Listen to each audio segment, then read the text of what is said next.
Puppies and kittens, welcome to another episode of SkepTalk. I'm Aron Ra, and this is November 3rd, also known by some as Godzilla Day.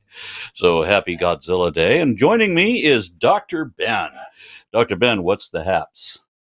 Hey, I'm doing all right. A lot of people know that I'm getting the boot from the military for being trans, but I am here now, super excited to be taking some calls. Hopefully, we'll get some good theist calls. If you're a theist, call that number, get on the show.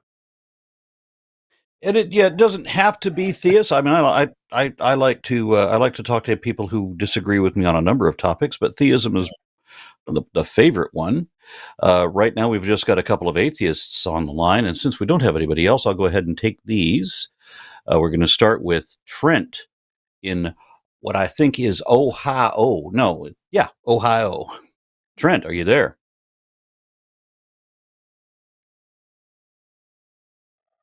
I'm not getting Trent. Well, I think it shows that I've got him. But we can't hear you, Trent. So I'm going to give you another few seconds, and then we're going to have to drop the call and pick up somebody else. Try calling back in once you work out your microphone problem. Okay, dropping that call. And now we're going to move on to, let's see, we'll do this. Okay. Yeah, I just dropped that call, but it's still here. Weird. So I'm still talking to Trent, even though I mean to be talking to Melanie. Melanie, can you hear me? Melanie? Yeah, Lux, it might be on your end. Okay, now I'm able to be heard by everybody. Yeah, give me a second to mess around with this. You guys vamp for a second. Let me figure out what's going on. Vamp. Yeah. Vamping. Yes, you park in a driveway and drive in a parkway. Discuss. That's the debate for tonight. Yeah.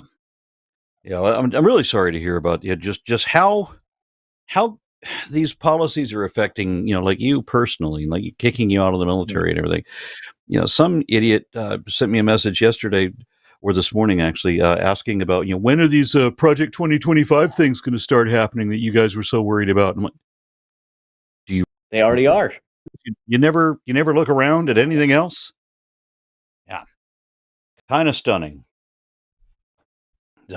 Yeah, it's a thing where people don't recognize how big of an issue this is. Like, this isn't just kicking trans people out of the military. Like, I'm in a network of trans doctors in the military, and if you want to go fight your wars, you need good doctors, and we're already super short on physicians, regardless of where they are. Even in the civilian sector, we are so short on physicians, and the military is even more short on physicians.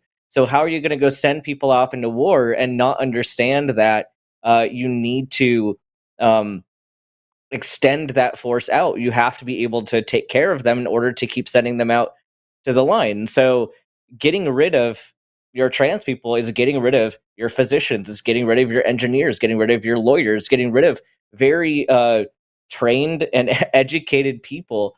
They're saying the amount of expertise that they're losing, like the people they're losing would take decades to train from brand new. So it's hurting everybody to have this, and it's not just hurting trans people, it's hurting everybody in this country to make that blanket ban. So do you feel like it's on purpose? I mean, because it really does look to me like the economy is being destroyed on purpose. That that Trump is he did that thing with the Gilded Age party, right? And his ballroom and his triumphant arch. I mean, how fascinated was he by 100 years ago? The way things were then, because he certainly is striving for it. Yeah, it seems very very intentional, especially in that we know that Trump likes to cause a problem and then take credit for fixing it in the nick of time. Like, that's what he's frequently doing. As soon as somebody else comes in to fix the problem, he takes the credit for it. And I could see that being kind of what's happening here. He's going to blame the trans people for ruining the military, and then I don't know, something's going to happen, and then he's going to take full credit. And then he launches his brown shirts. Oh, excuse me, Gestapo. Excuse me, ICE. He launches them right into blue cities just so that he can try to start a riot that he can then get some kind of video footage for, so that Fox News can tell my mother that it was the leftists, the radical leftists, and Antifa that started this riot that he started. And it's not really working out for them when he sends in the troops, and suddenly they're at danger of being gored by an inflatable unicorn horn. Yeah, it's definitely seems intentional with that. But as far as my position, it absolutely sucks. I feel the worst for people who don't have another place to go. At least I feel like I can do better in the civilian sector. I can do better as a civilian doctor, get better training probably as a civilian doctor. And they're not really hurting me as I'm hurting a little bit now in the interim while I get into a new program, but I at least have options. I at least got a lot of my debt wiped, but a lot of these other junior enlisted especially don't really have other options, and so that's really who I'm worried for. So yeah, I hear you. It seems to me deliberate, like he wants to set up the military situation that only he can solve, and that he's gonna cause everything to crash so that he can take it over. And he just basically, if Hitler did it, Trump's going to do it.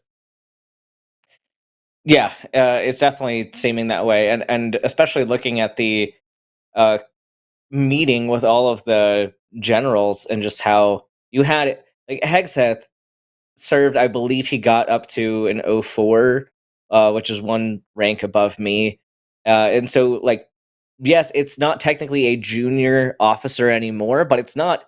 He was never a senior officer. He was never actually in command of big units. Like he would have been kind of assistant to the battalion commander, but he never would have been able to command more than a company level.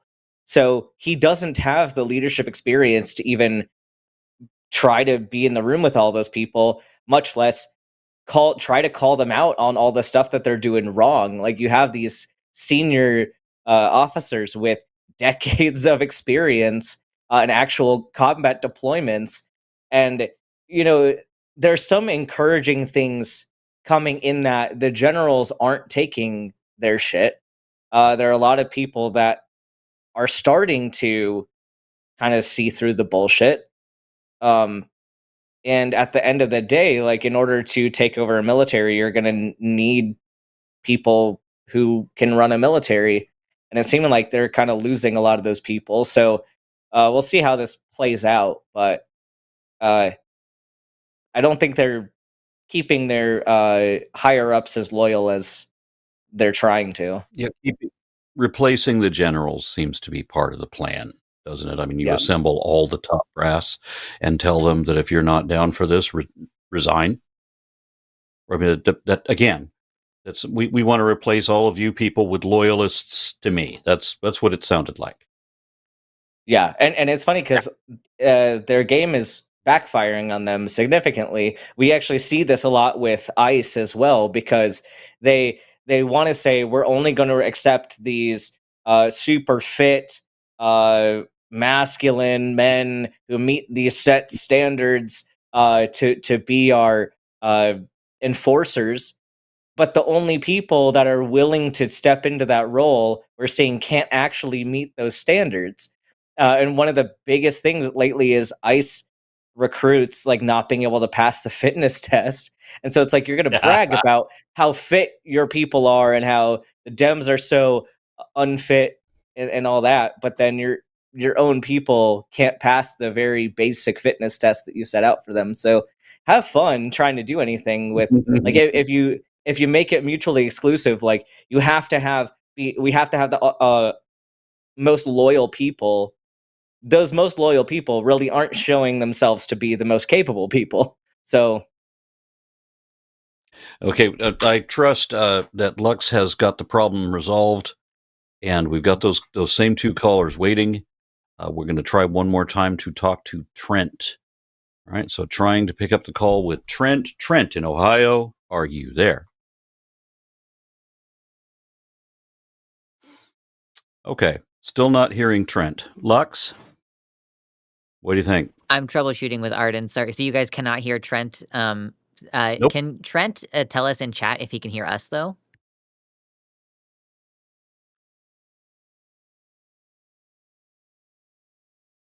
I'm going to hold Trent on the line for a little bit till we work this out. Mm.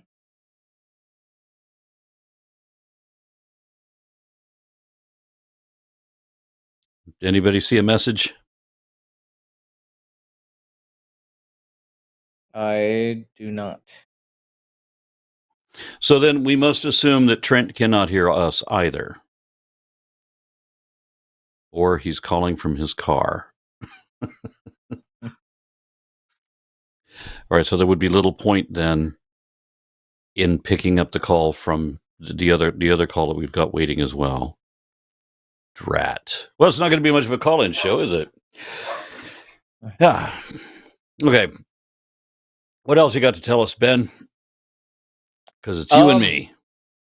Yeah, I mean, we can talk about a lot of things going on. I mean, we can talk about the issues with the healthcare system at the moment. We've got RFK Please, Jr. do who's it. trying to set new guidelines for everything. Has admitted on multiple occasions that he's not trying to give medical advice or should not be giving medical advice, and then in the next sentence gives medical advice. And interestingly enough, so we have an update now on the whole Tylenol fiasco. So if people are unaware of what happened with that, there a few months ago, RFK Jr. said that he was going to by September tell everybody what the cause of autism is. And for people here, I'm sure you all know that that's not how science works. You cannot put a deadline on discovering new models within science. So that's, failure number one. But then September rolled around and they found, like, they cherry picked a study. I think there were a couple studies. One of the big ones was from Harvard that they misquoted and misunderstood to where they thought that Tylenol in pregnancy causes autism.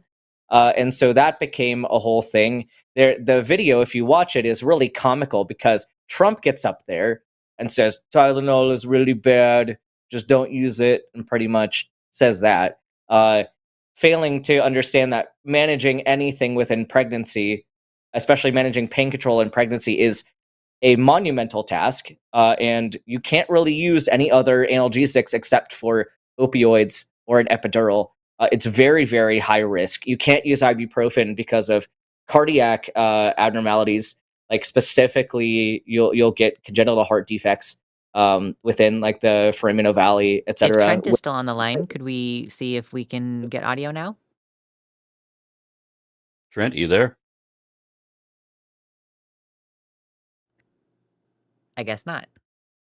I guess not. So what you're Guess saying, not. Betty, you're ignoring the fact that Trump was able to cure COVID simply by drinking bleach or Mhm. by shining sunlight inside the body.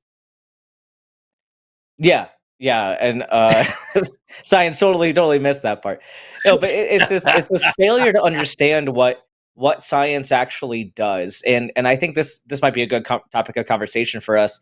Is this and because theists do this a lot too, where it's they have their conclusion that they've arrived at without evidence, and then they'll go back and say, "How can I prove that my conclusion was true?" And that's not how we approach scientific discovery. That's like we're supposed to be asking questions and trying to use science to answer those questions without any bias, or at least as minimal bias as possible.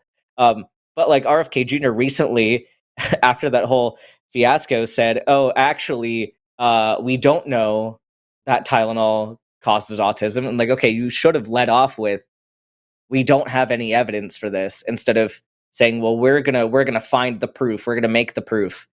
Like, we're not here to make the proof. That's absolutely ridiculous. We're talking about people who, I mean, maybe when he says he's not going to give medical advice and then he gives medical advice, maybe it's not him speaking. Maybe he just bows out and his Yeah. brainworm comes in to give Mhm. medical advice.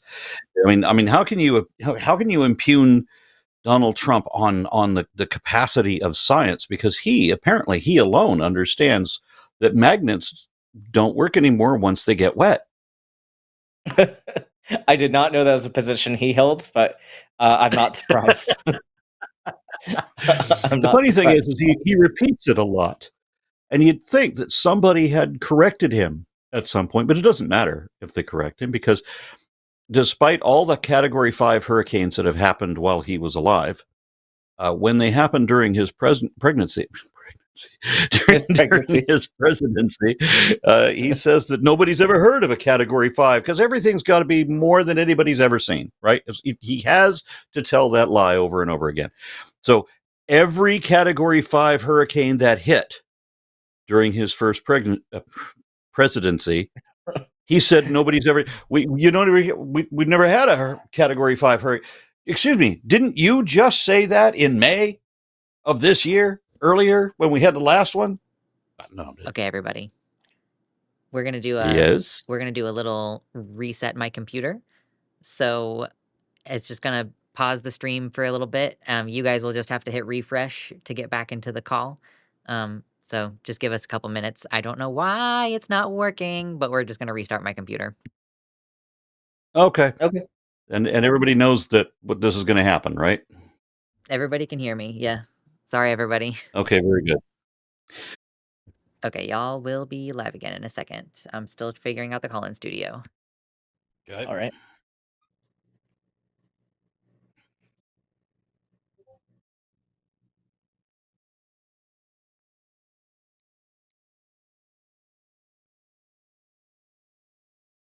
Yep, you should be back live.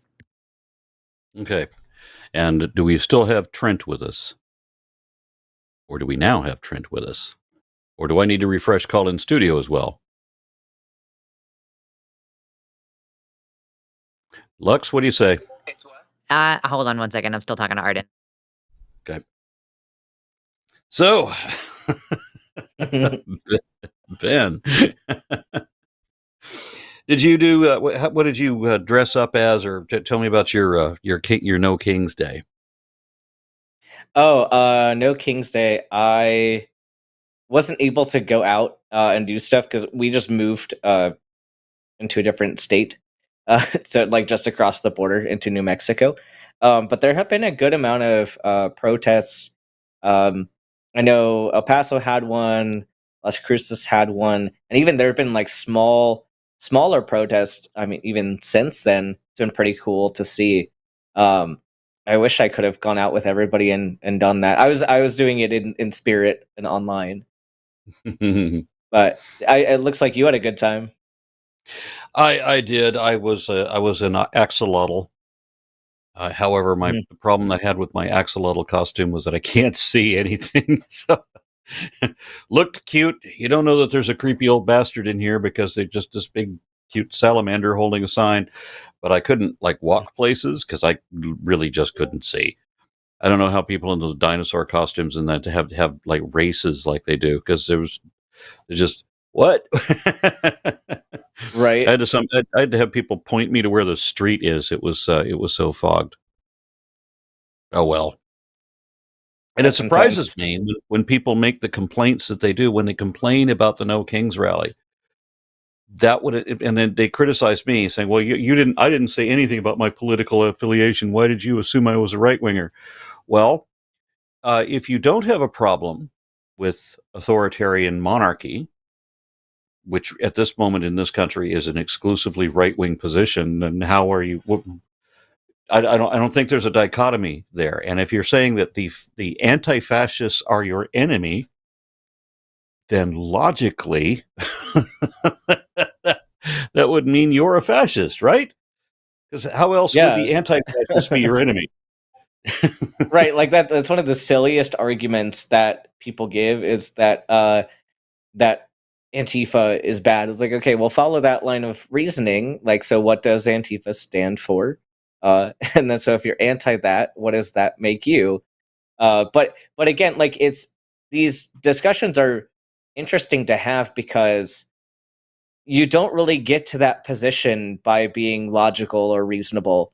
So thinking of how to have those discussions with somebody who is not logical or willing to be reasonable most of the time is a bit challenging. Also, I noticed that you are now Forrest Valkai.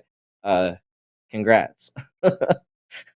Well, I got a bunch younger anyway, probably smarter too. I'm not sure. But I don't know. In what sense am I Forrest Valkai? Oh, your name is at the bottom. Oh, yeah. And I There we get to go. be Pelagia. Yeah. Well, brilliant. See, now, I am not going to try to act like Forrest Valkai. One thing I do like about him, though, is it's like so much positive energy. Well, just so much energy, but fortunately, it's positive too. You know, I remember I took a picture with Forrest Valkai when I was up at some Canadian event, and he's all like, you know, he's just bubbling over all the time. So hard to hang out with people like that. They need to be surly and bitter. Yeah, I finally got to meet Forrest in person recently, and yeah, I kind of feel bad for him sometimes because he draws a crowd, obviously, and it's a lot of people asking him to do podcasts and stuff, and poor guy has already so much on his plate. So yeah, he gets to travel You are to connected foreign as the jungles. yeah. What was it? Oh, that's Colin's studio. Yep, we heard that Cullen Studio is now connected. Okay, it seems like I'm it going might be to- working now. Hey. Right? Are we hearing Trent? No? I heard somebody say, hey. I thought, oh, wait, I'm hearing somebody way back in the distance. Lux, is where we can turn up the volume Hello? on that call? Is it? Trent. Very good. We Hi, can hear Trent. you. Hello, do you hear me now? I do. Yes. I do. All right. So, what is your quandary, my man? Yes, hello? Yes. Apparently you can hear me, but I can't hear you, but I'm listening through my TV. Well, first off, it's good to meet both of you, Aron and Ben. Thank you. And I had a question related to humanism. And I don't know if you still hear me or not, but Aron, a while ago, I heard you on a video. I apologize, I can't remember which one. But it was basically about morality. And you were talking about forgiveness from a humanist perspective. Yeah. And you mentioned that forgiveness is conditional based on if someone apologizes, admits that they have done wrong. Well, the problem for I'm me, facing, my wife's father recently passed away, and he was living with my wife's sister. She volunteered to care for him in his final days, and just to state it briefly, he was not treated properly, and he died a very uncomfortable, unpleasant death, and probably died sooner than he should have, or would have had he gotten proper care. Just basic things like not getting water to drink at times. So I'm left in this situation where I don't feel like, and I'm speaking for my wife and myself, my concern for her as well. We're in this situation where we don't want to forgive, but they have not apologized, and there's no reason to believe they ever will. But so I'm left in this situation where I don't want to hold resentment, because I know that's not good for my wife and I. But I don't know what the alternative is. I don't know how to resolve it on our end when it's never going to be resolved on their end. I hope that's coming through. I'll try to listen to you on the TV because I can't hear you on my phone. Yeah, I don't know what's up with that, but thank you for letting me know. Hey guys, really quick, can we put Trent in the queue so that we can make sure to solve the problem so that he can hear you guys? Okay, so I'm going to put you back in the queue for a moment. We're just going to talk about what you brought up. Okay. All right. We have you back in a moment. Okay. So I had to drop Trent for technical problems, and we expect to have him back momentarily. What I was talking about when I said that forgiveness is conditional, for me, if somebody tells me that they realize that they've done something wrong and they lament at it, it's not going to be instantaneous. This is something you work toward. But for me, if you're one of those people who, like Kent Hovind, spent 9 years in prison, and the only thing you learned from that is you say that it was a stupid law.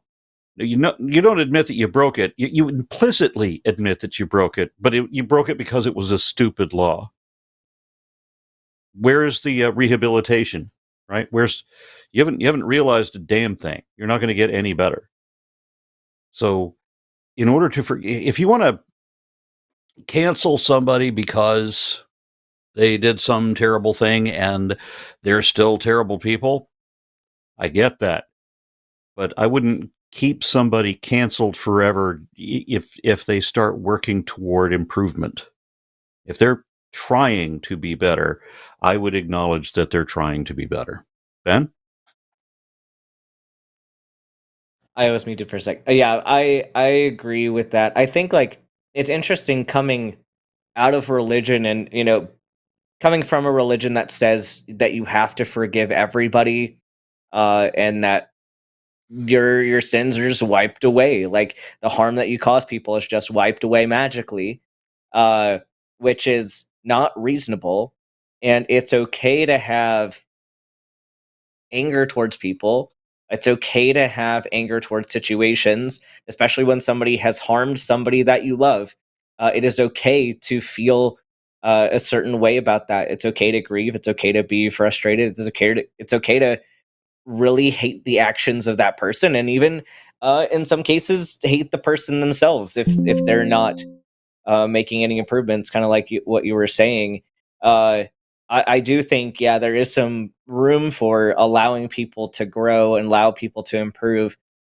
But if somebody doesn't come around, if they make no steps towards that, then I don't think you're obligated to forgive them. I think like you can find ways to move on without necessarily allowing that person to get off the hook for whatever they did. And that can be kind of a delicate balance to kind of sort out, like what is the way that I can move forward with my mental health and not be stuck having them live rent free in my head, while still not allowing them to continue to do whatever it is they're doing. Yeah. And one other thing that he said that I was talking about from a humanist perspective, and I don't know that one was from a humanist perspective, because where I read about forgiveness is actually in is a satanic perspective. It's from the Satanic Temple, and some of their tenets, yeah, which allow for forgiveness. And I thought that was important to make mention of, because the people who say that they're supposed to forgive everybody and turn the other cheek and all of that don't, right? They don't at all. I still hear complaints about how Obama was a Muslim and a socialist, and how Biden was a pathological liar. Biden is the liar. Okay, guys, somehow. one more time. We're going to do a refresh and see if we can get this thing going. So you'll Okay. have to hit refresh and get back in. All right. Okay. We will do.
Okay, can y'all hear me? Yes. Okay. Yeah. Are we live? Okay, we are live. Okay. Hey, everyone. I'm so Hey. sorry. I'm told that even Jimmy couldn't figure out what was going on, and I have a whole troubleshooting booklet for audio issues, and we went over every single thing, and not a single one worked. So I don't know what was happening. Well, we can stop blaming Trent. Yes, definitely not Trent's fault. Yeah, what happened is people aren't super chatting enough. They need to super chat more, and then the stuff will magically work. That's how the churches get their AV stuff. Audio to work, recording right? is on. Dual channel. Okay, Colin Studio is working over here, so you guys should be good. Hey. Dive in with whoever. All right, I'm going to open up Call Studio again. I'm going to hit refresh on that. Okay, and we're going to pick up with Trent one more time just to make sure we can do this. Trent, are you there? Hello? Hello, Trent. Hi, Trent. Can you hear us? Wait, can Trent you not hear you on cannot this hear end? us. I cannot hear them unless I'm watching through the TV. I can't hear them on the Wow. phone. Wait, give me a second. No, I think I see what's up. Okay. Okay. Arden's got it. She thinks. Can you hear it? Man, it's so annoying. Okay, host, talk to the caller now. Okay, Hey, Trent, hello? can you hear us now? No, I can't hear them still. I don't know if they're Still hearing only- me. Okay, hold Okay, on. well, yeah, I'm hearing you just fine. No, this is an old file. I know what's up. It's gonna take me just a second, but I will get this one fixed. This one goes here. Okay, Trent, if you can hear me through your television, did you appreciate the answers? Were they adequate to your question? So stupid. So stupid.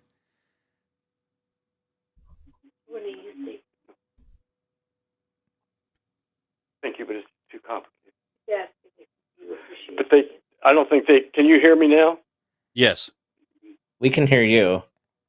I can't hear Aron, though. I don't think can you hear me now? Yeah. Hold on. Okay. I'm close to getting us solved. I am so sorry, y'all. This is fucking crazy. What a wild ride. And I wasn't expecting to be here, so I'm also not prepared to do the fixes that I'm having to do right now. Well, then do the Damien line. I'm not even supposed to be here today. Okay, that should be good there. And then one more change here to this one.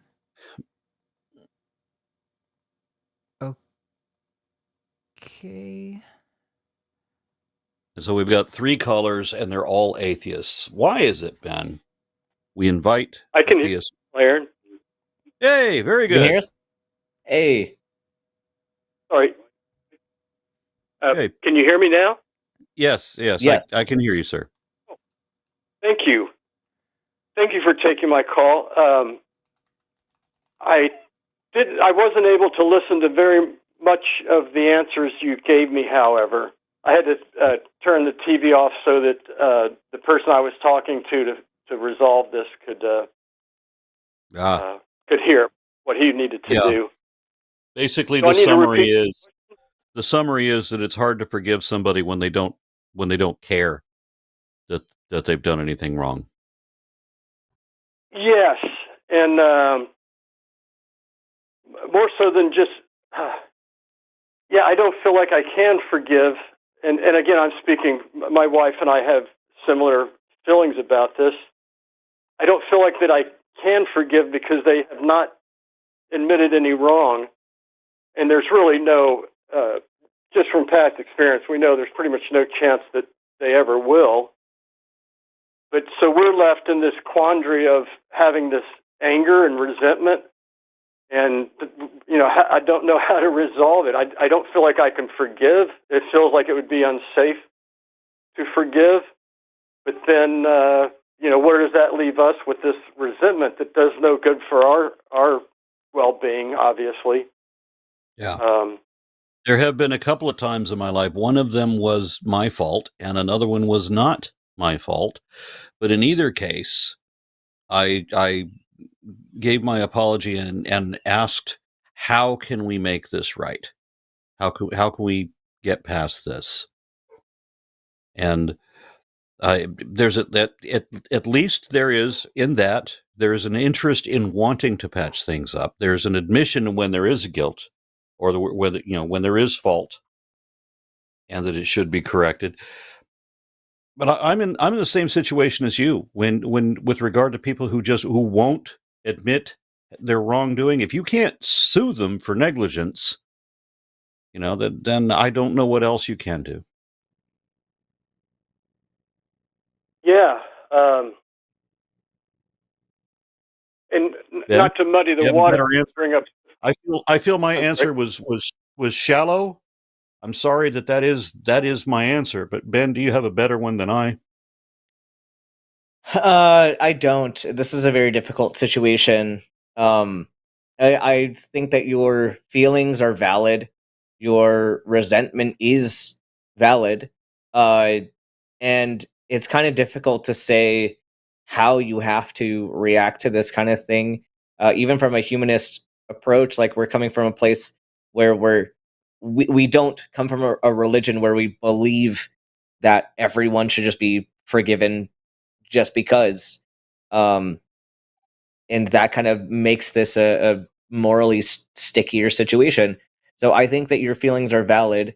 I think there may be some more practical ways to resolve the situation, whether that be legally, whether that be finding ways to prevent that issue from happening ever again to somebody else. I think that might be a way to channel your emotions and move forward a bit. Is how do I, like, if it sucks to look at the other party and say they don't recognize that they made a mistake, or they're not willing to recognize that they made a mistake. But from your side, maybe there's something you could do to say, hey, this shouldn't have happened. Let's make sure this doesn't happen for anybody else. How do we do that for other people? There are people who use litigation to solve these kind of problems. Mm-hmm. Yeah, I don't know that we would even be able to have the evidence to do such a thing if we decided to. I do like the idea of finding something positive, so to speak, to do, help others that may be in the future facing a similar situation. I'm not sure how we would go about doing that, but I do like that idea.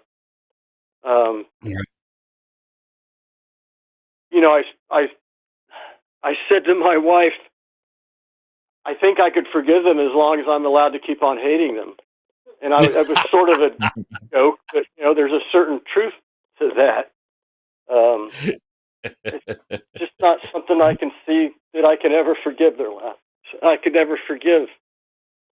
I get you. There was somebody asked me a question today. Somebody posted somewhere, social media. So, what would it take for what would Donald Trump have to do for you to like him? Like him? Oh. Yeah, we're so far beyond that point. That was possible. That was possible 9 years ago. It was possible to have done. No, but not anymore. We're beyond that. I agree. All right. I agree. Yeah. So Trent, we're going to have to let you go and try to get to one of these other callers. I'm sorry about all the delays, all the technical problems, but thank you for your question and for the thought behind it. Well, thank you as well. Okay. All right. Good night, sir. And we're going to try to pick up once again on. Let's see where. Here we go. Whoop, wrong one. That is not the one I meant to click on. I hate when the screen moves right as you go to click. Okay. All right. And we have Melanie from Pennsylvania. Melanie. Hi, how are you guys? Hi. How you doing?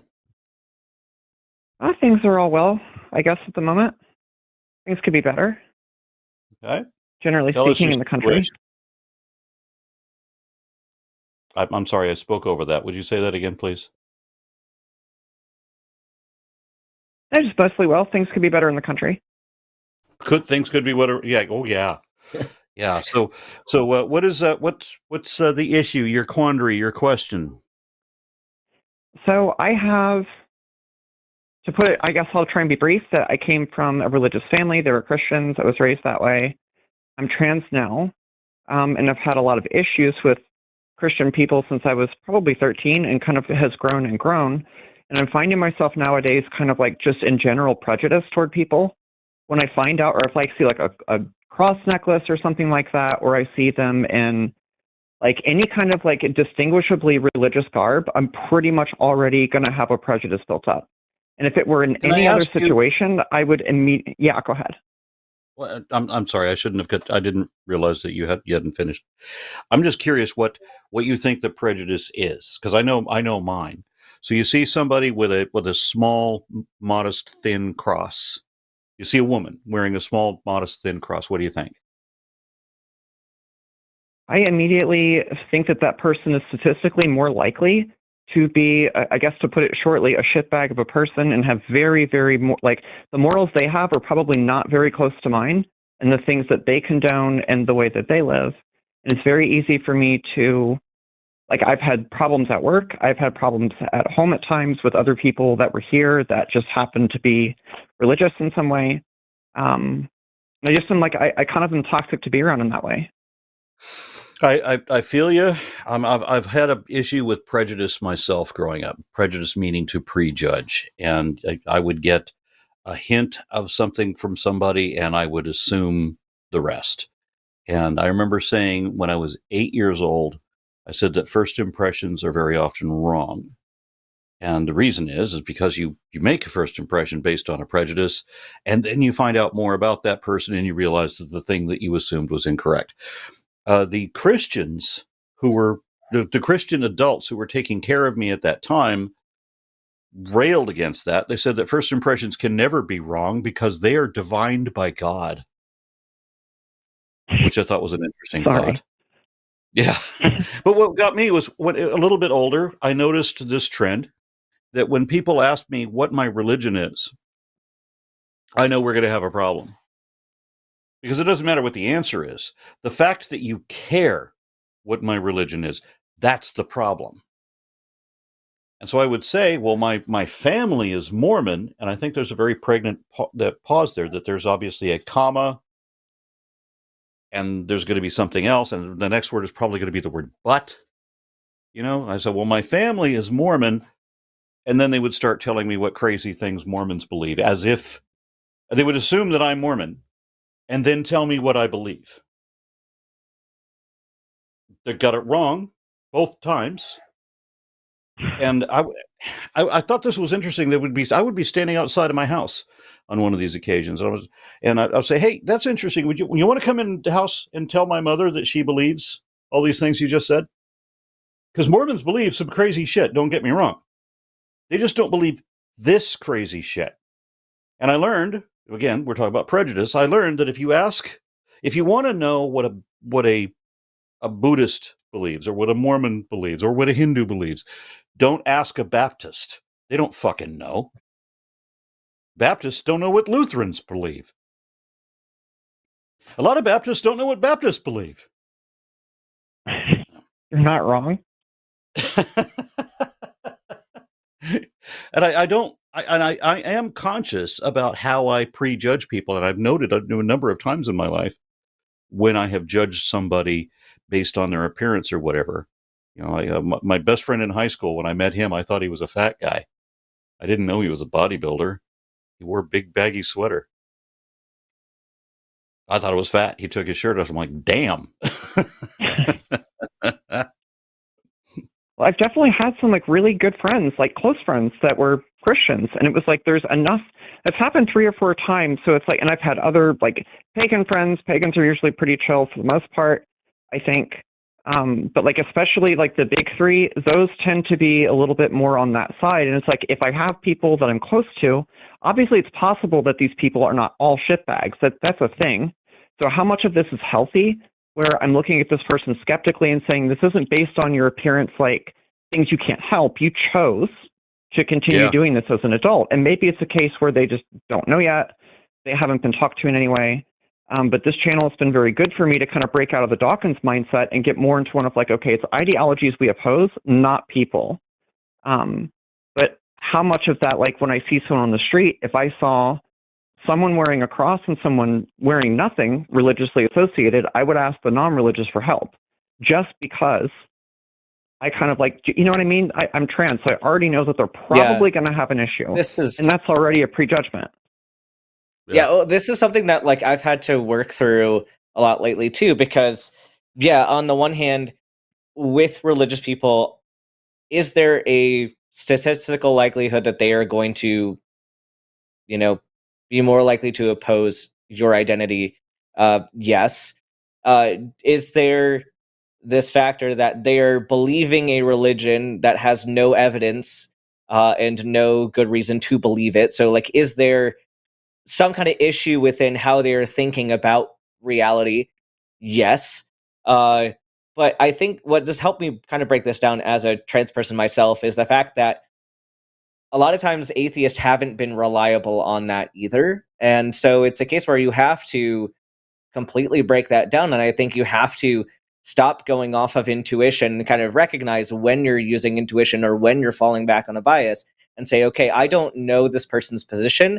I think it's reasonable to proceed with caution when you don't know somebody, just period. Like being a trans person, it is reasonable to just assume everybody is unfriendly until proven otherwise.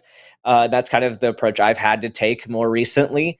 But I think just breaking it down to individuals and kind of easing into that conversation from the get-go, unless, of course, they have like pride pins or they have I think it's easier to see when people are more likely to be favorable towards you than to assume that everybody with other pins are other forms of like symbology are likely to or not likely to. Because I think that could just broadly using the intuition on that could be more problematic than just kind of easing into it no matter who you're around. To quote a great old movie, symbology? I think you mean symbolism. What is the symbolism here? See if anybody can guess what movie that came from. I cannot, personally. Chat will probably have a better time.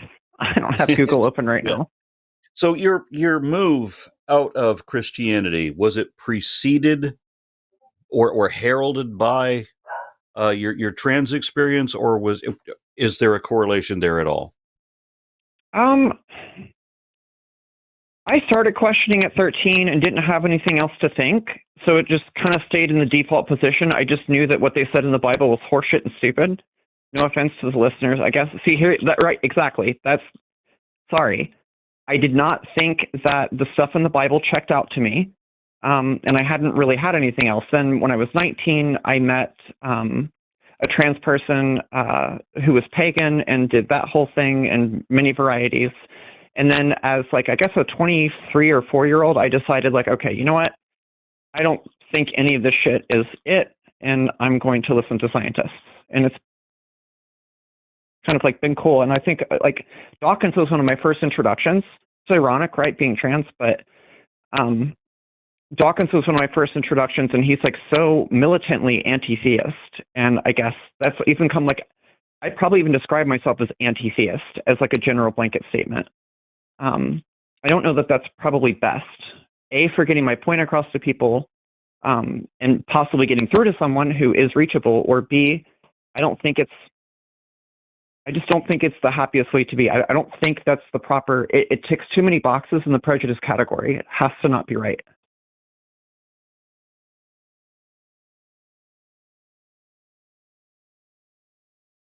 Oh, I think you're muted, Aron. Yes, my apologies. Am Thank I you for muted? clearing that up. Yeah, Peter Oh, Sage okay, I see. I can't see 5157 video. Sorry. guessed correctly. It was Willem Dafoe in the Boondock Saints. All right, so I don't. I have an issue with, I've had friends, and it's not just family. I mean, I've had friends that have decided to adopt a religious position that was never expressed before, or maybe they want to express a position that I didn't know they ever had, and now they're suddenly living by that to the point where the person they were a year ago would have been atrocious to them now, and thus me being associated with their former self is somehow also atrocious.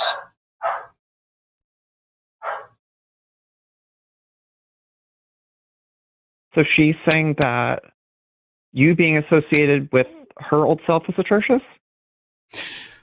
Well, I was thinking primarily, I've had a couple of friends that when they become religious, they don't associate with their former selves anymore.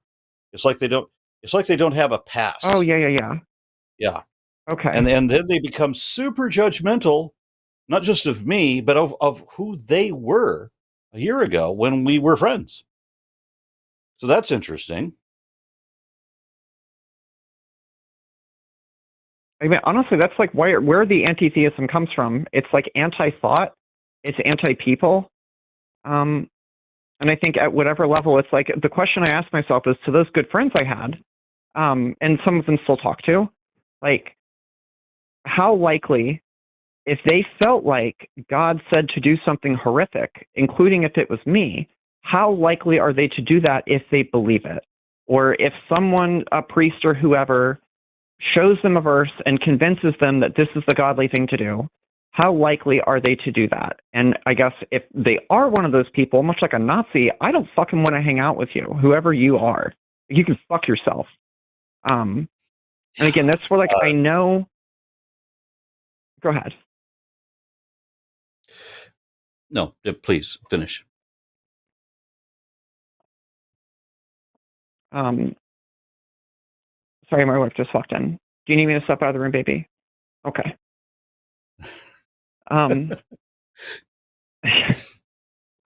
lost lovely. family who decide that they would just declare themselves to be religious, and therefore they're not going to discuss anything with me, because literally everything we talk about, whether it's religion or politics or history, anything, is going to contradict what they were told to believe.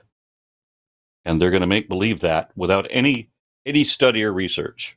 None whatsoever. They won't even open up the Bible. So they're not even going to talk about the Bible.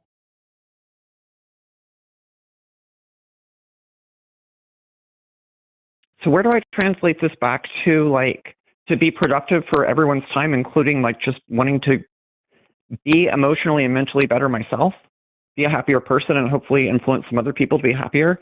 How do I translate understanding that there's, like, prejudice that's wrong and make that into separating people with religious views into, like, actual humans who think different things and oftentimes disagree with their own book? Well, remember that Jesus was a cult leader. He wanted his people to estrange themselves from their natural families. So he adopts all of these cult people. They become his family. He discards his own mother and brother.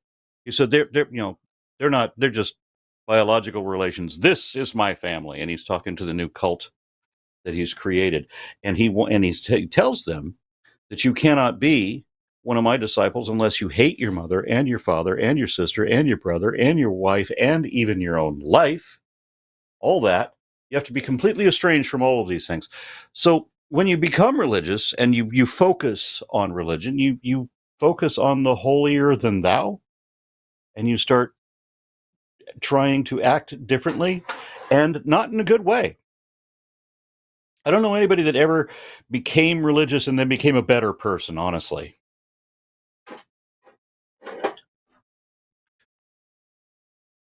No, I'd agree with the statement.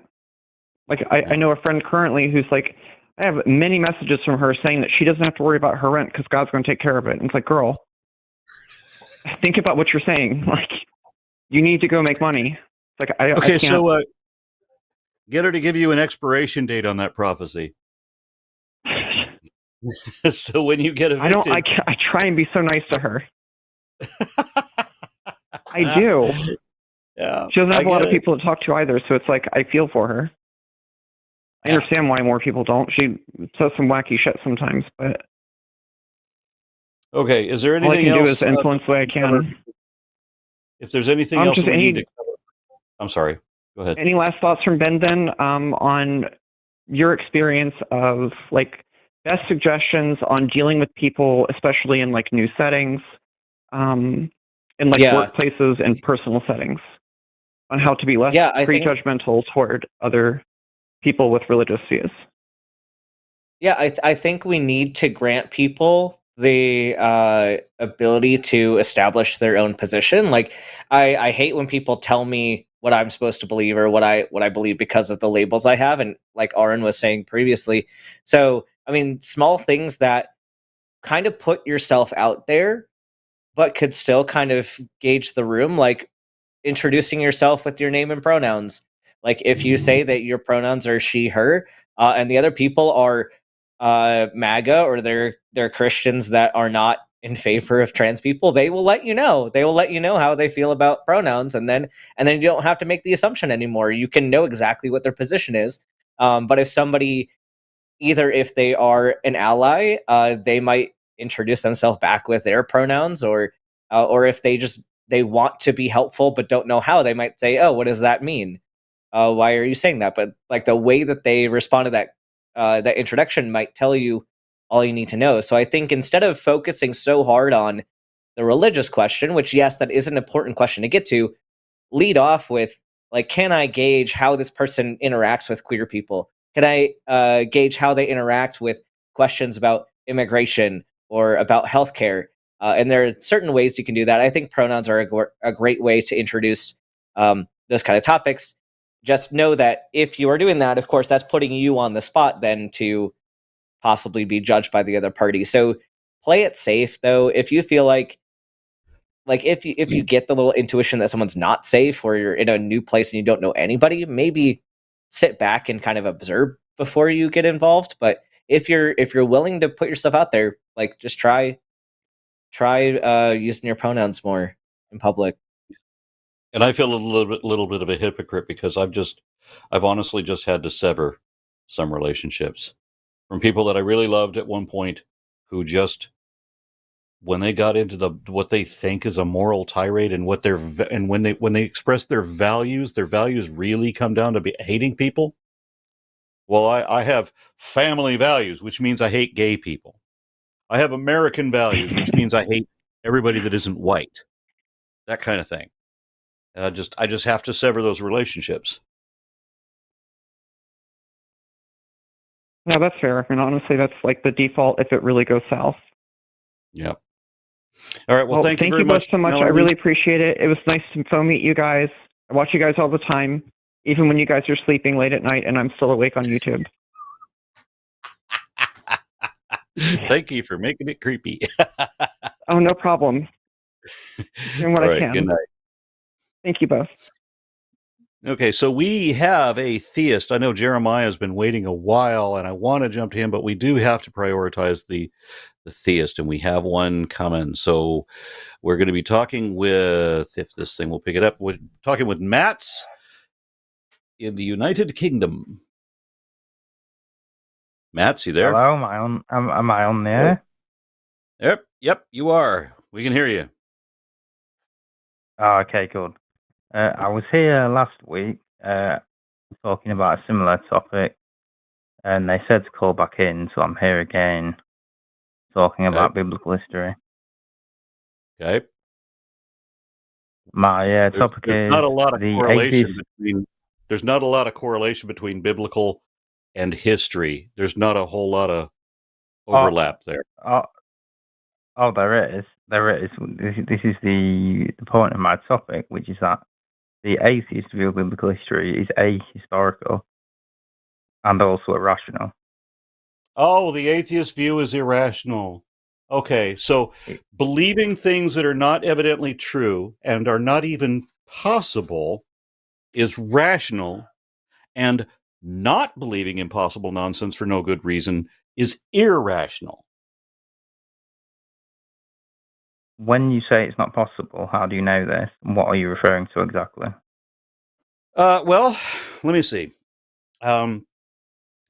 In order to say that something is possible, then you need a precedent or a parallel or a verified phenomenon indicating that such possibility exists. What you're talking about is where a magic invisible man said abracadabra and poofed everything out of nothing. So how do we show that that's possible? You show that that's possible by the historical record showing that people believe Except that the it historical happened based on record, verified. right, the historical record doesn't overlap with the Bible much at all. So the historical record shows that people were around for millions of years, and previous forms were around for millions more years, and then there was never an Adam and Eve, and there was never a creation. Ever. There was never a creation. Even when you talk to cosmologists, there was never a time when there was just nothing. Never. It doesn't But you believe somebody said abracadabra and everything popped out of nothing. No history supports that. Is that what it says in Genesis 1? Yes. It just pops out of nothing. No, it doesn't. Yes, it does. No. And there are other references in the Bible that explain that yes, it does. That it means creation ex nihilo, out of nothing. That God calls these things into existence, which means they did not exist already. So when you read more of your Bible than just Genesis, other parts of the Bible say, yeah, there was nothing, and God said abracadabra, and there it was, called these things into existence. Out of nothing. Which scriptures are you referring to that say that? Oh my God. It's just yet again where an atheist has to teach the Christian his Bible? Really? Right. I don't think you understand what the purpose is. What do you think the purpose of Genesis was? The actual document. Genesis is folklore.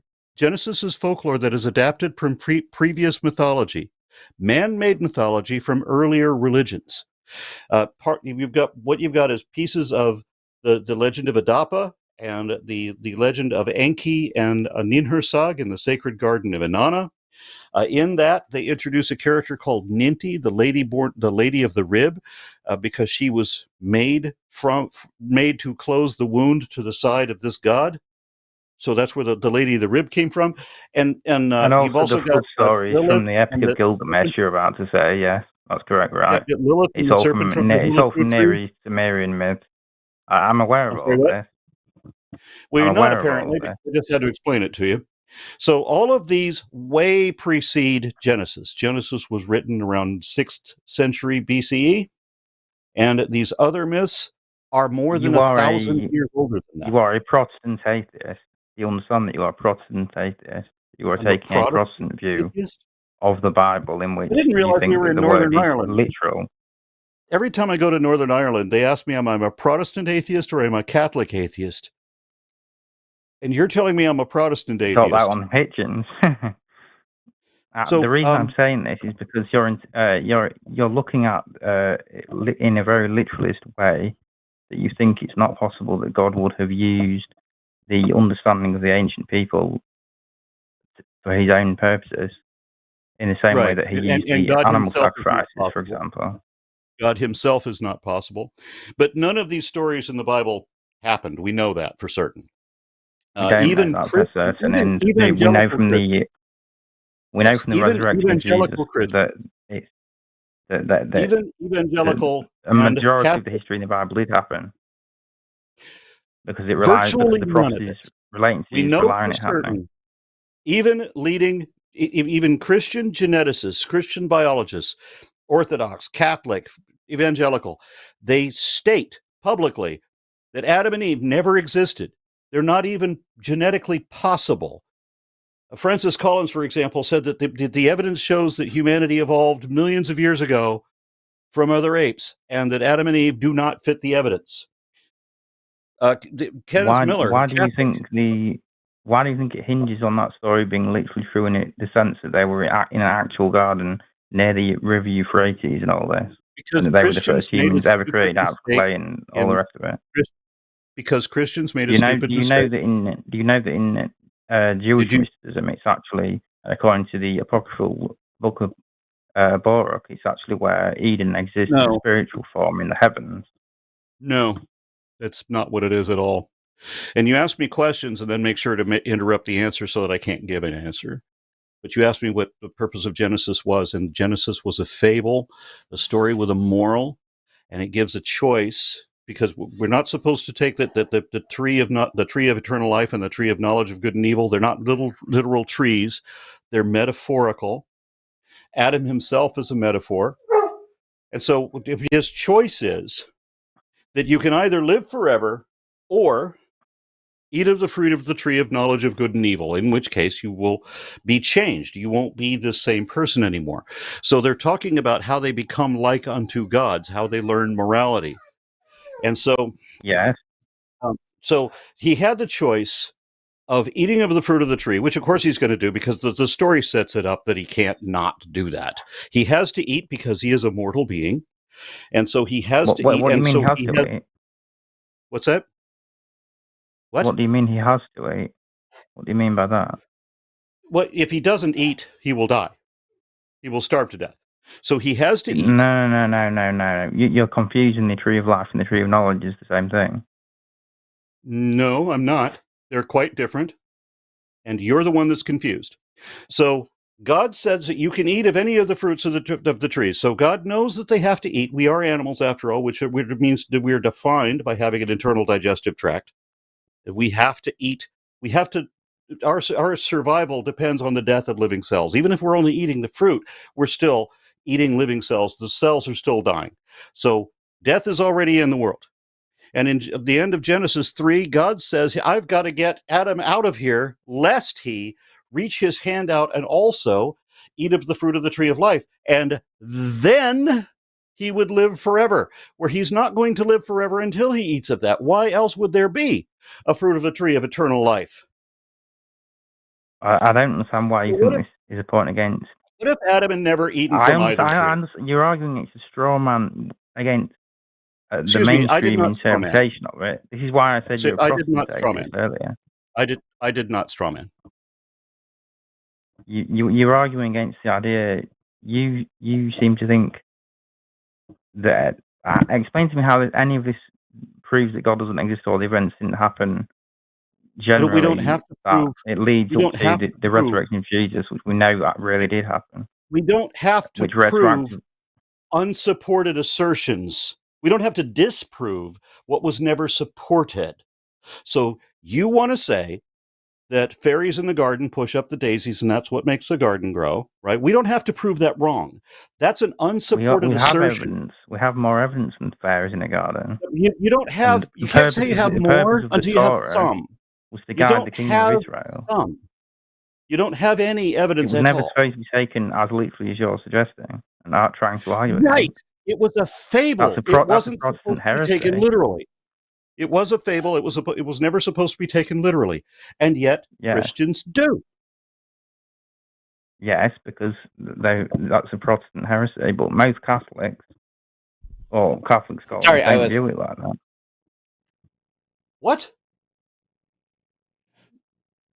Ben? But if I can jump in, like if we're talking about because you're bringing up metaphor versus literal interpretation, then, but there's an issue there too because you need some justification for Jesus to be needed to save humanity, right? So, do you believe in the concept of original sin? Original sin relates to the inherent imperfection of creation in that humans are imperfect and will sin, as in committing actions that are self-destructive, yes. Yeah. Do you believe that Jesus was necessary because of original sin? Yes. Okay, so what is the original sin? So how did that... Yeah, so what is the original sin? How did that happen in the world? The original sin is the fact that humans they live in the material world and they have free will that then and the knowledge of good and evil, which leads them to having the capacity to commit morally bad and self-destructive actions. And so, by living in the imperfect material world, so here's an interesting moral issue. Then, do you think that it sounds like you're admitting that humans were set up to fail this? You're admitting that humans were set up to fail this whole time. The interesting thing about this is the word sin in the original Hebrew doesn't mean what people think it means. It means missing the mark. So it's not like a right. So do you think humans? Do you think humans were programmed to miss the mark? So do you think humans were set up to fail this whole time? They were not set up to fail. It's that God, because He values the idea that humans should have free will, and that they were created like this. Why don't we? Sorry, what was that? I said, then why don't we? Why don't we what? Why don't we have free will? We do have free will. No, we don't. And in Christianity, we certainly can't. Because Christianity has God not only predicting everything we do before we do it, but He also takes us over to control what we will do if we were to try to do something else. No, I don't think that's theologically sound. Oh, okay. So you think that when God says that He's going to harden Pharaoh's heart, that's not theologically sound? If you had read Paul's letters and extrapolation on this, you would know that it's because Pharaoh kept hardening his heart to the point that basically God allowed. Except that it wasn't Pharaoh. It wasn't Pharaoh who did that. It was God who hardened Pharaoh's heart. Just like God comes in a handful of times. God comes in a handful of times in the Bible to say that if the scribes tell you something that is incorrect, it is because I have put a lying spirit into the scribes. Or if somebody believes something that is not true, is because I, the Lord, have misled them with a lying spirit. You're confused. No, I'm not confused. This happens theologically. No, I'm not. There are no stages. If people are obstinate and keep choosing the bad behavior, then eventually, it's where God goes out of His way to just keep them over. This language is verbatim. This language is verbatim in Exodus. The fact that God hardened Pharaoh's heart, that is verbatim in Exodus. Are you disagreeing with the scripture? Paul explains this, that the reason he does this is because Pharaoh was already being obstinate several times up to that point. So that sounds like Paul making an excuse for the Old Testament to try to convince the early Christian cults of like his ideas. But that's not what the original text said. We would have to go ask Jewish rabbis how they reconcile this, because they don't have Paul, because that's a separate religion. That's a completely different religion that came along later. So I wonder how the rabbinical scholars deal with this, because it does say... Not entirely accurate. That's not entirely accurate. I mean, modern Judaism is after Christianity. What's not entirely accurate? Modern Judaism came after the Second Temple period. It developed, rabbinical Judaism developed as a response to the destruction of the Second Temple. It's not exactly accurate what you're saying. When you say modern Judaism, was Moses a character of modern Judaism? I'm talking about the Judaism that rolls around we are talking about the exegesis of the rabbis that became the writing of the Talmud. What religion wrote about the character of Moses? The Israelite religion that predates Christianity and modern Judaism. Okay, modern Judaism is predated by what? Christianity. You think modern Judaism is predated by the religion that came after it? No, you're misunderstanding. You're misunderstanding the history of it. Christianity forms in the beginning of the first I've only century. taken courses in the comparative history of world religions. I've only taken, in college courses on how these religions formed in sequence. So I'm the one that's confused, I'm sure. Jesus was Jewish, which means that Judaism precedes Christianity. Well, the reason they were called Jews in the first century is because they were citizens of Judea. and they were ethnically Judean. But the modern Judaism, rabbinical Judaism, develops as a response to the destruction of the Second Temple when they were trying to find their place in the world again. So that the rabbis went back to the Torah to write to analyze it again, which is what the Talmud came. That's how the Talmud came into formation. But Christianity formed just before this. Okay, before rabbinical Judaism, it was Judaism without an adjective, rabbinical. Is that so? There was an earlier form of Judaism. That was Second Temple. That was Second Temple. So before Second Temple, was there a First Temple Judaism? Well, yes, but it wasn't technically called Judaism at that point. That was the Israelite religion, Yahweh worship. Okay, so the Hebrew Bible and it is promoted by what religion? The Torah was first written. Well, eventually the whole text came together during the Babylonian exile, and then from this, obviously, so this is Christianity Jewish. Came out of that, and then shortly after the destruction of the Second Temple, then the Talmud was and Christianity came out of Judaism. Is around that. Okay, so now you're admitting that Judaism came first, and Christianity came. Well, not first. Judaism came before Christianity. There were other things that came before Judaism, but it wasn't Christianity. Christianity doesn't come until the Christ character. Well, that's why I said modern Judaism. Which also was not based on Christianity. Was not preceded by Christianity. It was preceded by an earlier form of Judaism. It's not based on it, but it was preceded by it shortly, and there are references to Jesus within the Talmud, actually, which is how we know he was a real historical figure. You wanted to argue history which proves the Bible, except that there isn't any that doesn't contradict the Bible. So give me an example. Which parts of history do you think are not accurate to the Bible? We know for certain that Adam and Eve never happened, that the Garden of Eden is just entirely a fable with not even a kernel of truth to that. Not even based on a loose... It doesn't need to be literal. Okay, so you admit Genesis, false, not history. Not Tower of Babel, false, not history. Not even a kernel of truth to that. Well, the Tower of Babel is a poetic representation of Babylon, which was already named to the Israelite kingdom at the time it was written. It's a more direct reference. It's a representation of a monolithic culture and how this is not possible to sustain. It's a more direct reference to the Marduk Ziggurat, which Hammurabi started, and that Nebuchadnezzar tried to revive, and he still couldn't complete it either. So that's the kernel of truth to it. But otherwise, the separation of the languages, the Israelites, the meaning of the story was that it referred to the kingdom of the Empire of Babylon. Yes. The reason of the story was God gets angry because people get together and they can accomplish great things. So he gave everybody different languages to confuse us, to make sure we couldn't work together and accomplish great things, because God only wants to fuck us up, not do anything right.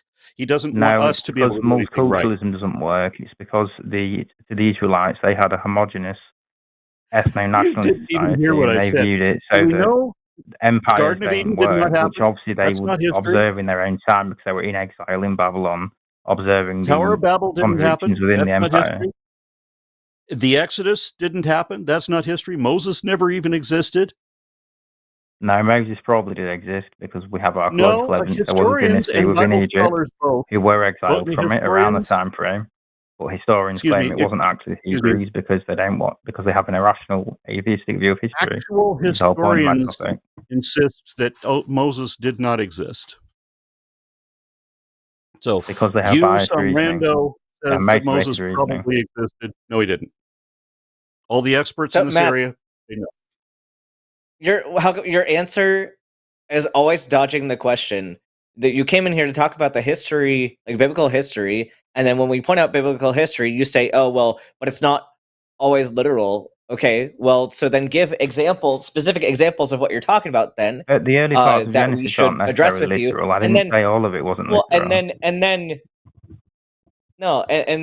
then we try to point out, things that didn't happen, and we point out the pretty much consensus by historians by regular historians and by religious historians. And the consensus is made. And then as soon as somebody disagrees, Matt, as soon as somebody disagrees with you, you just say, "Well, that's bias."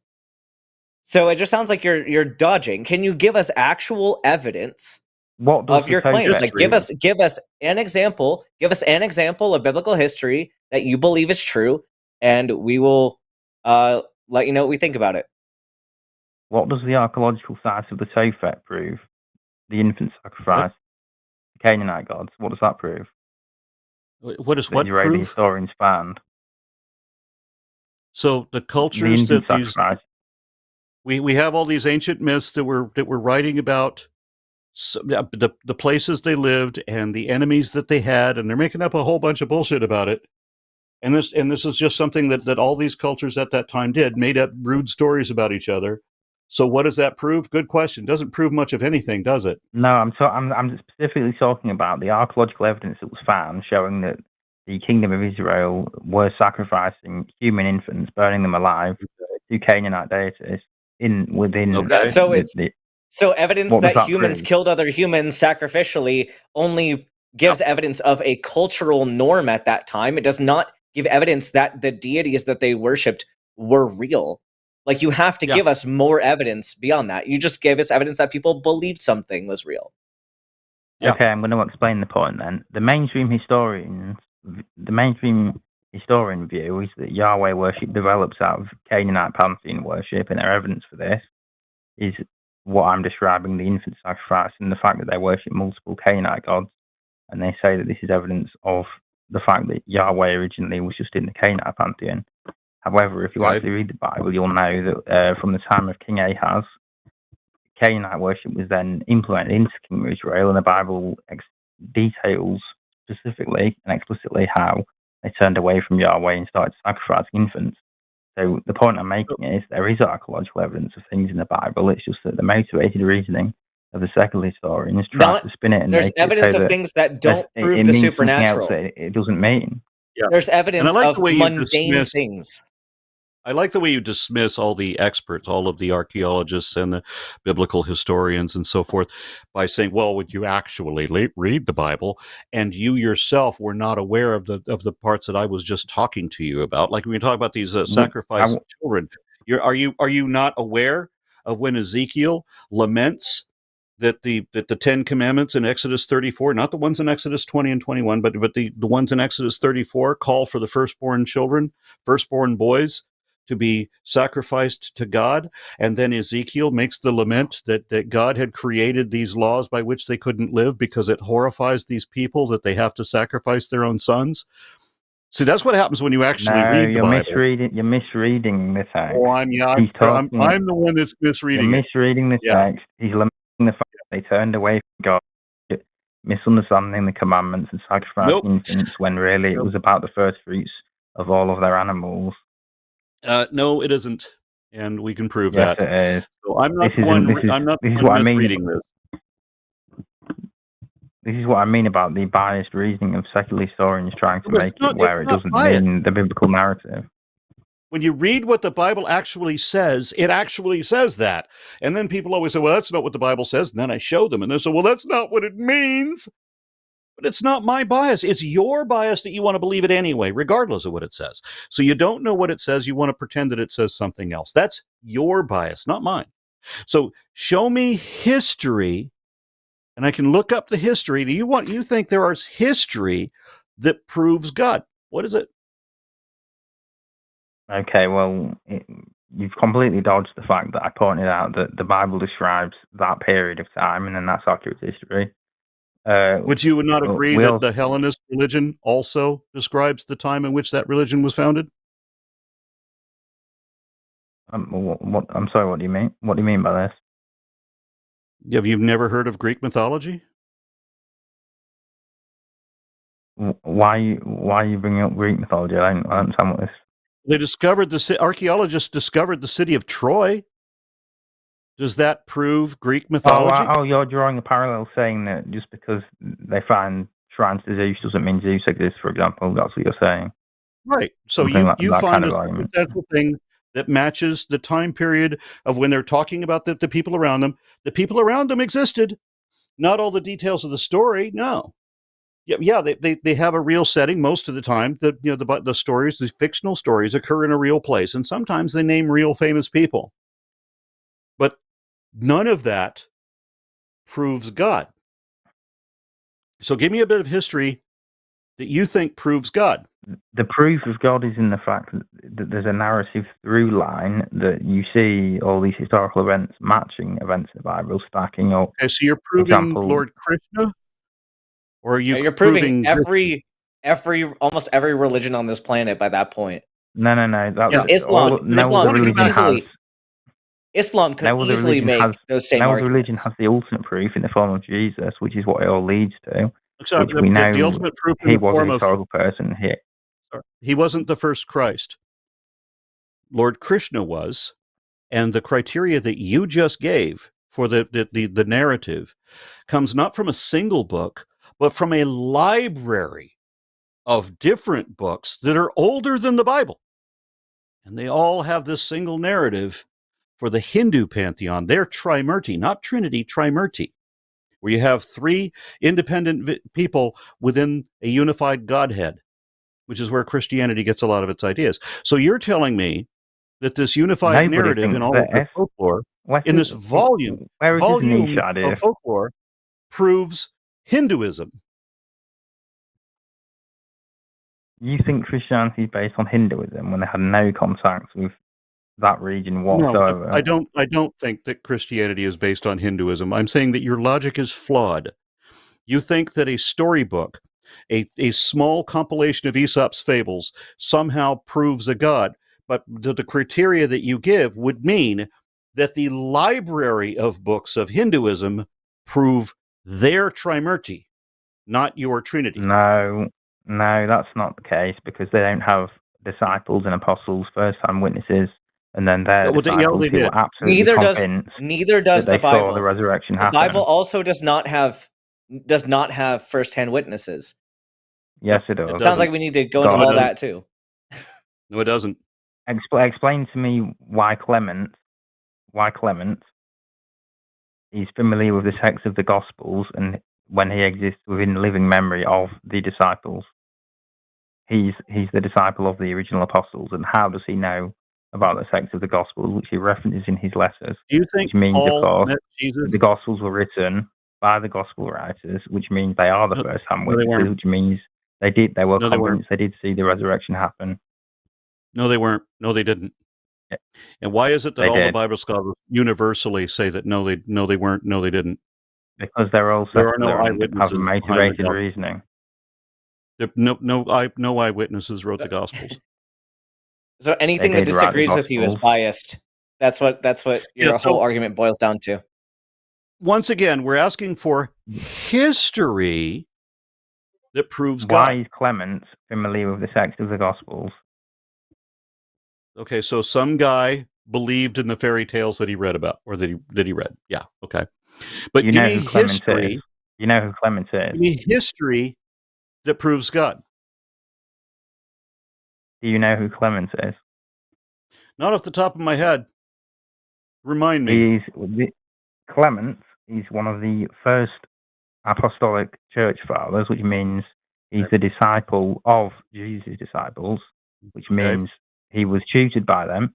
In his writings, he references the gospel writings, which means the gospel already existed in memory. So that would not be first-hand witness, though, because that would be, you said the disciple of the disciples. Nor would it be history. That's already removed from the actual disciples. It proves that the gospel accounts are the first-hand witnesses. No, it doesn't. That's the point. No, it doesn't. It does. You're just coping. No, it doesn't. No, so Matt, so if the Mormons, Matt, so if Joseph Smith went off into the woods and said that he found some golden plates and came back and somebody said, "Oh yeah, well I know Joseph Smith. I know that he went into the woods and found the golden plates." Like, that doesn't mean that person, like, just because that person claims that doesn't mean that Joseph Smith actually went into the woods and found the golden plates. The disciples could have been telling. If we're talking about but the disciples could have told. So if there's a disciple of the disciples, that means the disciples could have told their disciple whatever they wanted, and it doesn't mean that they were actually eyewitnesses. Right? Yeah, we can you see give me this. some We see the analogy? same thing done with cults all the time.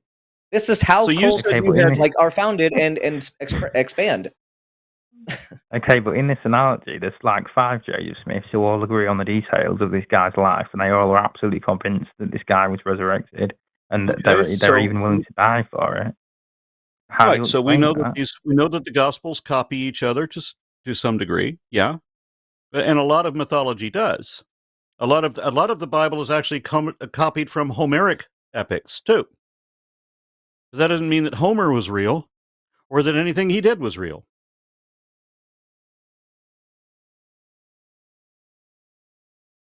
How do you, when you say they copy each other, why? I don't understand why that's a point against the fact that they agreed on the details or anything like that. The details of things that never happened, common adventure tropes. You're just already assuming So- they didn't happen. This is what I mean about the motivated reasoning. You already start from Yeah, the circular we premise know- of I know we they didn't know- happen because it We seems know, absurd to me. So I'm going to know for certain that the global flood never happened. Period. Proven. Absolutely not. Many different fields of Why are you science. There's all pivoting to kinds the of different flood? ways we can know this. We know for certain global flood never happened. This isn't speculation. This isn't a bias. We know it didn't happen. Why are you, We know there was you're not a doing man. you're doing the who lived Protestant 3 atheist days. thing again? We know there was not a man who lived 3 days inside a fish. We're looking for not things where the history proves the Bible wrong, as it does over and over and over and again. We're looking for a place where you say history shows the Bible or that God is true. So history that proves God. Give me that. All right, I'll go backwards and give you it then. The fact that the Catholic and Orthodox churches exist, the fact that the early Christians were persecuted to death on the absolute belief that they knew the resurrection had happened, the fact that historians agree Jesus was a real person who existed, the fact that the prophecies of Jesus' life, which match his life 1-to-1, such as in Isaiah and in Except the that prophecies Jesus of the didn't meet- Essenes, Except that are Jesus real didn't documents that any- exist that have been carbon dated Give me. to show that they were written before pull the time reins. of Jesus. The fact Pull the that reins the back. historical Jesus evidence. didn't meet- Jesus did not meet any of the prophecies. The Jews have this long list of prophecies their Messiah was supposed to achieve. The only thing Jesus did was that he was Jewish. That's the only part that he met. So none of the significant stuff. No, And it doesn't it matter. never says It he's doesn't supposed matter to be that a it warrior doesn't- king. it That's does not that's an matter invention. that some weirdo believed a ridiculous thing. We're looking for history, something we know actually That's a happened, retcon. and that also proves God. You don't have Next history is that supposed actually to be happened. some kind of warrior king. You have that people believed a fable, and some people died for that fable, just like they did in a bunch of other religions too. Just like the Sikhs versus the Hindus. When you study comparative mythology and religious cults and such, you find out that people actually killed themselves over their beliefs a lot. So Christianity is not at all unique in that. So give me history that proves the God. All right, here. How about this then? The destruction of the Second Temple. Explain to me why that didn't dissuade the initial early Christians and make them think, "Oh, it's not real." When Because they were the Jews. story was written after the temple was already destroyed. Most prophecy is written after that's the fact. immaterial. That's immaterial. That doesn't change the point. The point is, why would they be so convinced? They see their people, their own people. There's an issue. There's an issue here with your. Sent into exile again. Mats, there's an issue temple here with your destroyed. thought process. Then they There's would an issue here with your people process, clearly- your thought process. Mats, didn't you get mad at us like this whole call for us being biased towards a particular conclusion? That seems to be a lot of projection because this whole time you have been biased in favor of your religious conclusion.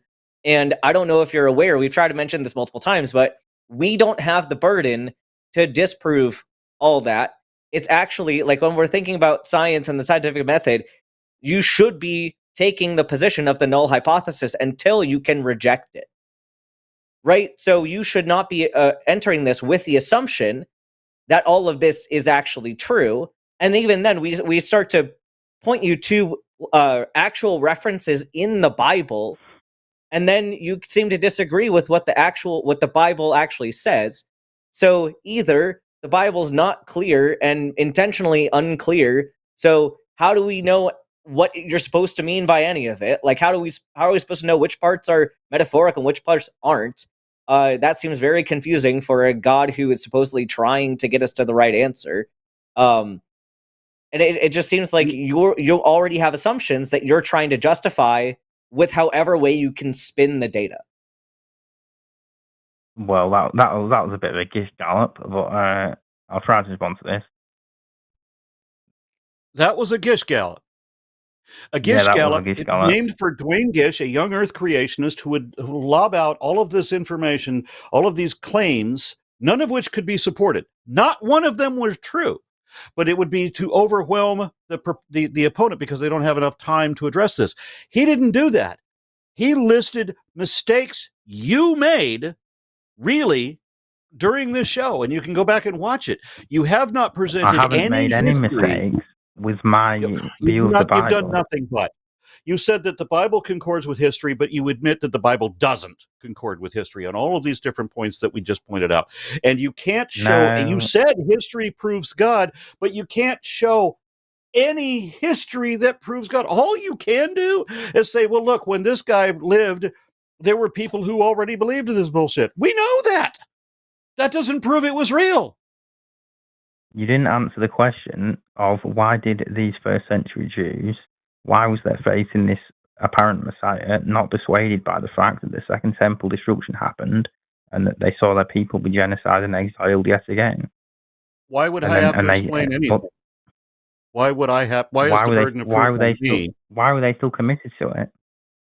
Why? Yeah, because they bought into a cult. They were taught certain things about this cult, and they were told that they had better believe it no matter what. So when I argue with creationists, I can prove all kinds of things. But they're going to reject all that information because they're told to believe things that are not evidently true and to reject all of the proof against it because the proof is coming from the world and we're not of the world. We're from magic land of a pure imagination, but we're not of the world. That's where these idiots are coming from. That's why they had this position. Now, can you show me this is an insult that proves God? Go. That's such an insult to the Jews. Why would such a people as that, such a insular, homogenous people, why would they abandon all of their thousands of years of cultural baggage and customs to follow some heretical Messiah? All right, you are about to get booted because I don't believe you're sincere. Okay, I think you're just. I was here last week. I think you're a troll. I'm sincere because I came when back. I ask you, okay, do I get one last shot? This is your last shot. Give me history that proves God. The existence of Jesus. Fuck. Somebody who's not even a historic character. Goodbye. No, Jesus is not a historic character because he is not mentioned in history. Nobody knows when he was born. Nobody knows when he died. Nobody knows how he was born or how he died. They don't know where he lived because there's conflicting different stories about that. There's a general consensus that there was a first century faith healer and cult leader who misled all of these people and demanded they give him all of their money and not even have enough left to live on so that they don't even have to worry about eating because he's a faith healer. That's exactly what faith healers do. Give me all your money and I'll bless the poor with it. That's his whole game. So Jesus is not a historic character. He's not in history. There's no history of Jesus. There's just a roundabout belief of this cult leader at some point. Who was born at some point and conflicting accounts even within the Bible about when and if and how he died. So not a historic character. So you're done. All right. I'm going to pull up another caller now. Somebody who's been very patient, I think. All right. So we still have Jeremiah. Let me see if I can. Jeremiah, Hello. are you? Hello. How do you do? How's it going? I'm doing well. So, unfortunately, Aron, my question is more directed towards Dr. Ben because... Oh my gosh, I recognize that voice. Yeah, Aron, you know me as Minute Rice, so, okay. Happy I have your Godzilla phone Day. number. If I want to ask you something, I can just call you. But no, for Dr. Okay. Ben, my question is, do you ever get any like MAGA style patients? And if you do, how do you handle such situations?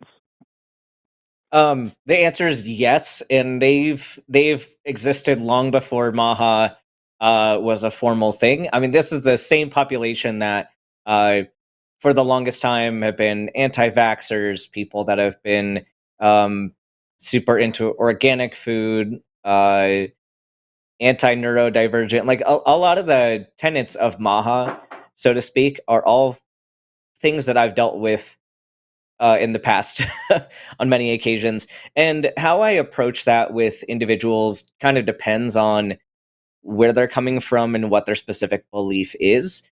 Because at the core, I do believe in bodily autonomy. That is extremely important to me. And I can't force anybody to do anything with their body. And unfortunately, I also can't force anybody to do the right thing for their children. And that's probably one of the hardest parts about dealing with these kind of patients, and also why I'm not in pediatrics and actually getting away from family medicine and going into internal medicine. But uh, a lot of it is kind of a straight epistemology style, almost like it's kind of within the short time span that I have with people, kind of getting an idea of why they believe certain things, and then trying to dispel whatever misinformation they have. Because I understand that people can have very almost religious beliefs about their bodies and about healthcare. And it takes a lot to understand what the guidelines are, why we accept certain guidelines.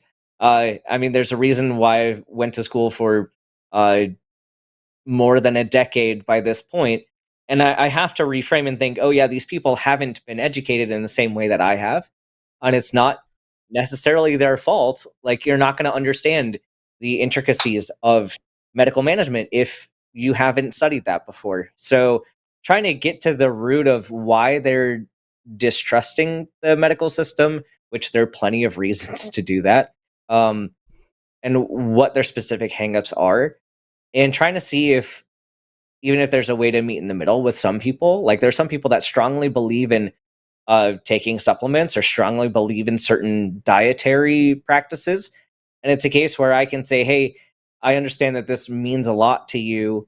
I want you to be able to do what you want with your body, but here's my recommendations for how to make it safe, and can you let me monitor what you're doing? And so that's kind of a way they can exercise that autonomy, and then I still get the sense of being able to give them feedback kind of as things go and make sure they're not hurting themselves. There are sometimes, though, when patients will make what I think is objectively the wrong decision, but they have full rights to do that. Like, if they're an adult and they say, I don't want blood transfusions, I can have conversations with them. And I've had conversations with people over and over again about, hey, this is what this could mean. Like, you could die from this. Like, you might die tomorrow from this. And some people, some of them are older and they're like, you know what, it's just not worth it for me to live that long. And it's like, okay, well, that is your choice. Others are younger. And regardless of that, they ultimately get to make that decision of if they live or if they don't.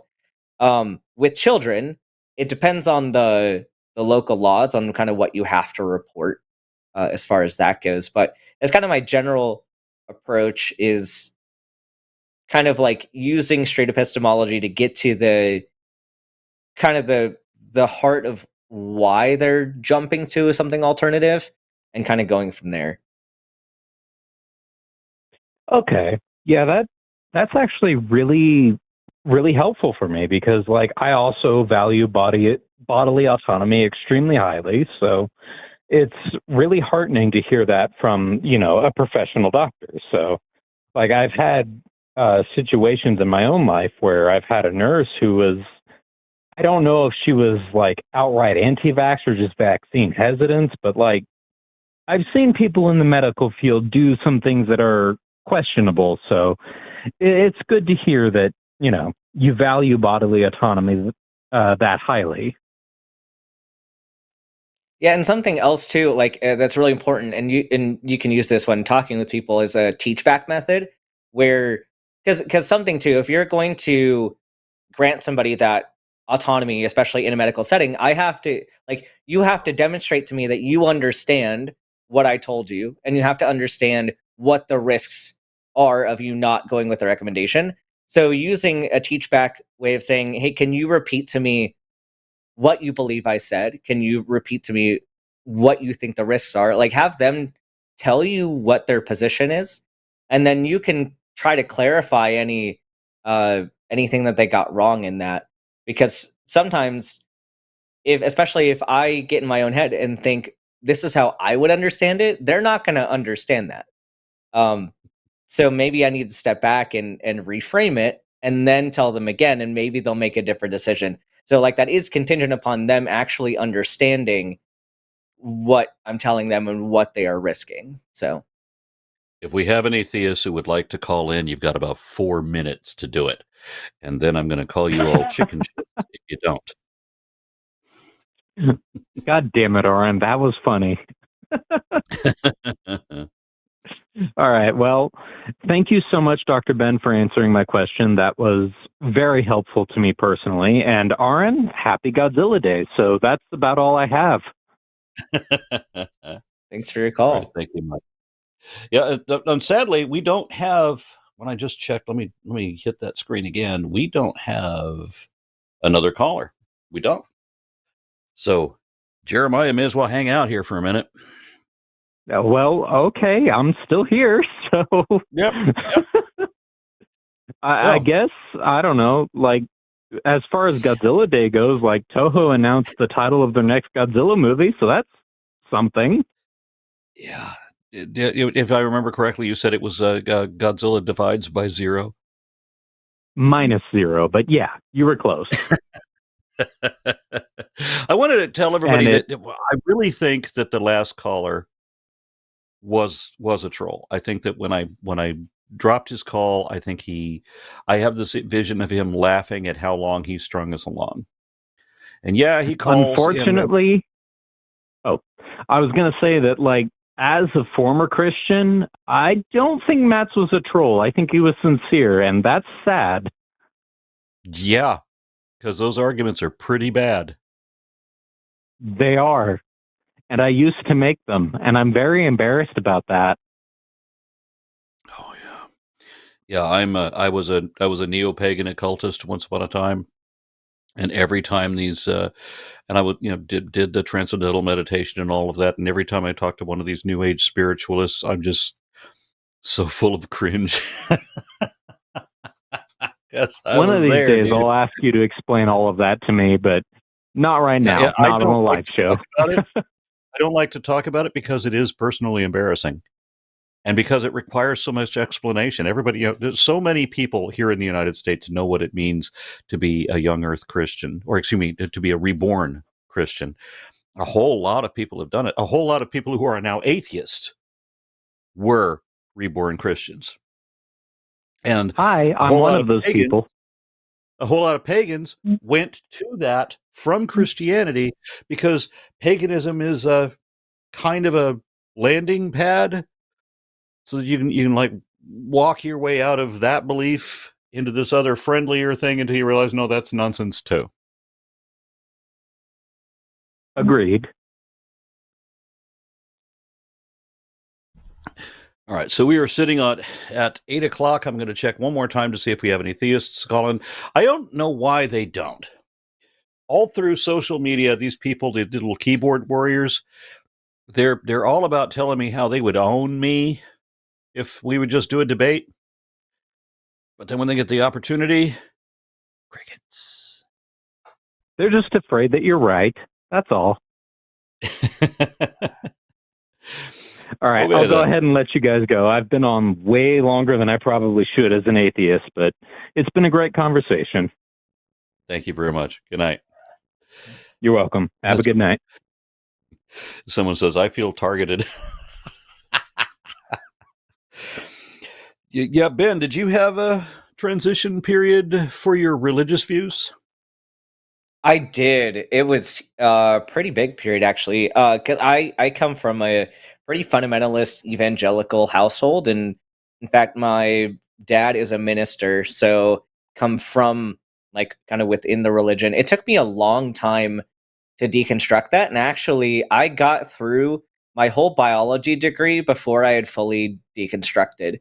But of course, going into biology, it's impossible if you're honest with yourself, it's impossible to do a biology degree without deconstructing a lot of that. So there was definitely a period of time where I identified as like an evolutionary theist, like kind of more so like a deist in a way.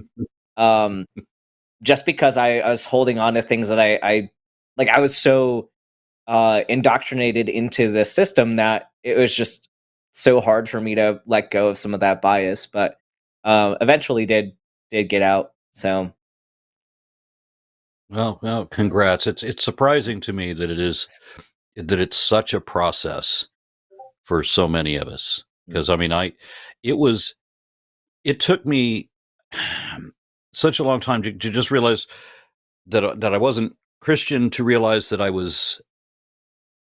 I thought that there was still supernatural things, so I didn't believe in Christianity anymore. But I still thought that there's a supernatural thing. So I started exploring all of these different Eastern religions and all this kind of crap. And I go, it was years of this, and then eventually trying to test out everything that I believed. It's embarrassing how long it took, but I didn't have internet back then, so that's my one excuse. It wasn't that you could just look up anything. You're going to actually have to go into a physical library and waste an awful lot of time reading where you can't do a Control F. So the internet age definitely has the advantage. Real quick, for sure. So during the transfer of me taking over production, I lost all of the first round of super chats, but I put a screenshot in Discord for you guys a little bit further up. Okay, you want me to look at that? So they won't go up on screen, gotcha. But we will read them. Also, hit like and subscribe while you're here because it's free and helps the line a ton. All right, so I don't know if Ben can see these. Can you see these in? I Ben, can. Can you see them? Yep, I have the Discord. Okay. Yep. So let's take turns. You go first. Me first. Okay. This is from Barbara Barrett, J8F. Gave £10 saying, shout out to Sapphic Hazard, Gemnik, and the Atheist Mechanic. Thank you so much for your contribution. And then it's Eric Wander. There's nothing up there for me to read. As a member for 23 months. Congrats. Gaius Julius Windex gives $10 and says both the 2009 film Pope Joan and the 2024 film Conclave feature transgender popes. Is there any hope of major Christian denominations becoming something other than asshole-ish towards LGBT people? It's possible. I mean, the Methodists are doing a fairly decent job. I know they're not one of the most major denominations, but there are some out there, and maybe one of these more progressive denominations will get more popularity. We'll see. And then we have Primordial Puggles. Love that name. Sent 5 The Line gift memberships. Hell yeah. And from Jamnik06 is $5 saying, Dr. Ben guilting me into sending a super chat. And yes, it does now feel like church. LOL, hashtag Team Mitternacht. Yeah, if you're not sending super chats, you're the reason why we have tech issues. So be sure to get your tithe in. Otherwise, the next tech issue will send all of you that don't send the tithes to YouTube hell. I don't know what that would be, but if you want to escape YouTube hell, you have to send super chats to the show. And then Gemnik06 offers another $5 and says, and here's another super chat for the Clerks reference by Aron. Team Dante. Thank you so much for that. I don't know that Arden has ever seen Clerks. So when I said, and I'm not even supposed to be here today, I don't know that she got the joke. I did not. Yeah. This one's small. Arcane Goat 2024 gives $20 and says pizza party for the IT team. Yeah, they deserve one after all of the work today. And then last one for this list. This is Will Judy.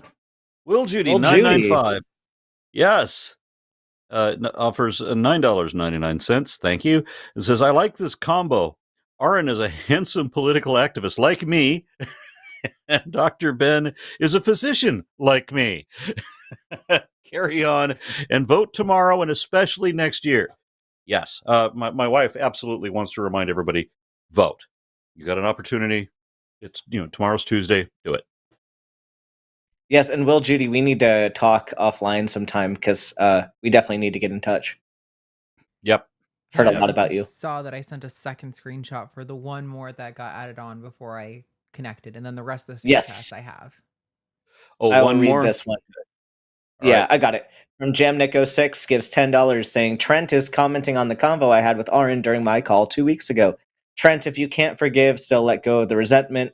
Like Aron said to, does it say Iron Man? I can't see the whole text. Yeah, oh, yeah, Iron Man. Like Iron to Man. Cap in Endgame, resentment is corrosive. Yeah. All right. And then the rest we have like normal. Okay, very good. Okay, Right. and I'll read this one. $5 from Space Barbarian 3484. American values equal I hate anyone whose ancestors didn't cross the Bering Strait. Well, they kind of hate them too. $5 from Gangstalicious 26. $5 from Gangstalicious 26. Cool. Thank you for the message. $5 from Mirate 6 Super Chat. Yes. Cool. Cool story, bro. $10 from Jamnico6. I left the eye doctor I'd been seeing for 20 years. Anti-chemo treatment was the first sign. Yikes. Then anti-vax in 2020. The last straw was seeing Ray Comfort, Science and the Bible pamphlets on the counter. Yikes. I would not trust any kind of healthcare from somebody who has Ray Comfort stuff, especially in the office. Like, that is yikes. Yeah, I left a doctor much like that too. All right, so $10 from Sapphic Hazard. This is just giving myself plausible deniability for the next tech issues. It's obviously Jimmy's fault. It's always Jimmy's fault. 1,000 yen from Legend of Kitty. This is for Dr. Ben. I got sick recently and took some vitamin C supplements. I know taking too much of anything is harmful, though, so how much vitamin C a day is too much? I took 500 milligrams a day. Well, I mean, it's mostly going to become expensive pee. There is a certain level of toxicity that's pretty hard to reach. You don't need to take vitamin C for being sick, though. It's just kind of expensive pee. So your body's probably just going to get through it on its own. The vitamin C is a placebo. But that's two great. That's two great cures from, my mama told me so medicine. I mean, orange juice and chicken soup. And those just make you feel better, right? Yeah, so use it. Use it if it subjectively makes you feel better. There's no evidence behind it, but if it makes you feel better, then I mean it's not going to hurt you to do it. I tell you, I was mad when I looked up the study that said that there is no advantage if you have a cold. There is no advantage in drinking orange juice. Vitamin C does fuck all in a cold. Yeah. $5 from Prisoner Fan 648. YouTube hell would be forced to chat with Mats and Powder Emperor and other trolls. Yeah, that would be. And I'd like to know. I mean, should I have entertained Mats a little while longer because the insincerity. It was not possible to believe him anymore. Do you understand what I'm saying? Where I'm coming from? Yeah, no, I think we entertained him for a generous amount of time. So I don't think we needed to engage with him more. And yeah, he was unreasonable. I think we might have missed one. $5 from Jamnico6. That's exactly what I told him when I asked for my records to take to another eye doctor. I can't get health care from someone that denies science. Yeah.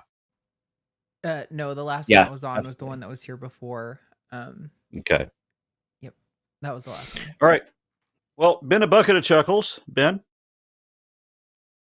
And yeah, it's been thank you very great much. being here. Thank you very much, Arden, and from coming in and covering up Jimmy's mistake. It's my pleasure to cover up for all of Jimmy's fuck ups. Probably had nothing to do with Jimmy, but it's fun to blame him anyway. Okay.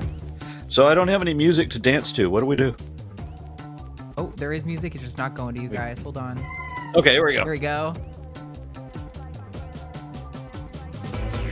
And I will be looking up that thing with the Muppets playing the Cthulhu ABCs. That looks groovy. I'm going to enjoy it.